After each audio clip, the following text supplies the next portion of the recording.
Des grillons dans votre assiette, il faut sans doute vous y préparer. C'est l'entomophagie et elle a de nombreux avantages, vous allez le constater. En tout cas, Raphaël Dupriez y croit. Merci à vous d'être avec nous en direct de Bruxelles. Vous avez lancé Little Food dans la capitale belge, la plus grande ferme urbaine d'élevage d'insectes en Europe. D'abord, Raphaël Dupriez, comment en êtes-vous arrivé là? Est-ce que vous avez une passion pour les insectes?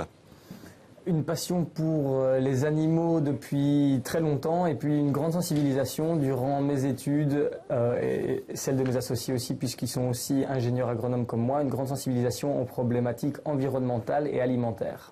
Alors en Asie, en Amérique latine, en Afrique, on mange des insectes. En Europe, ça va être un peu plus compliqué. Comment aller au-delà des résistances culturelles, des habitudes alimentaires? Il y a quand même un peu de dégoût quand on parle de manger des insectes, non? Oui, tout à fait. Donc il faut commencer simplement par une période de découverte pour que les gens se familiarisent dans un premier temps avec le produit. Et puis ce sera notre job à nous, tous les gens du secteur insectivore, de proposer quelque chose d'attirant aux consommateurs. Maintenant, il faut savoir que dans le passé, on en a déjà consommé pas mal en Europe, notamment les Romains par exemple.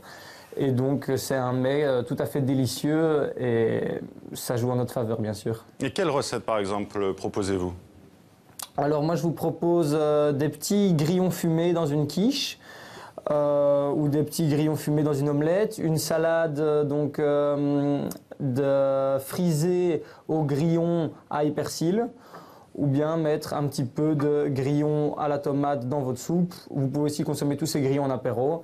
Puis bientôt, il y aura d'autres produits plus transformés qui sortiront pour dépasser un petit peu la peur de la bête. Alors justement, pour dépasser cette peur, on dit qu'élever et manger des grillons, c'est bon pour la planète.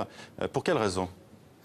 Bon, en fait, ils consomment beaucoup moins de ressources que les autres animaux. Donc, par exemple, si on compare à une vache, un grillon va avoir besoin de 25 fois moins de nourriture, 300 fois moins d'eau et va produire 60 fois moins de gaz à effet de serre pour produire des protéines, qui contiennent justement des acides aminés essentiels.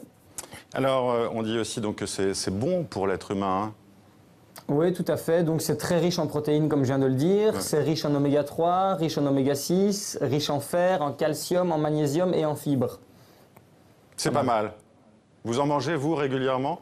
J'imagine que oui. Bah, déjà, tous les jours, puisque je suis responsable qualité, donc je vérifie que mes produits correspondent à mes envies. Et puis, tous les midis, chez Little Food, on en met dans le sandwich. Et de temps en temps, chez moi, le soir aussi, on l'utilise en cuisine. Alors, il y a un autre problème sur ce marché des grillons, c'est que le marché européen n'est pas encore très ouvert en termes de débouchés économiques. C'est assez limité, non? Tout à fait. Donc, les débouchés économiques sont aussi dépendants de la juridiction. Il faut savoir que pour le moment, il y a des grands blocages au niveau de la juridiction par rapport à la législation Novel Food. Et donc, on attend que les différents acteurs, comme nous par exemple, ouvrions ce marché en faisant des démarches administratives pour que ce soit permis.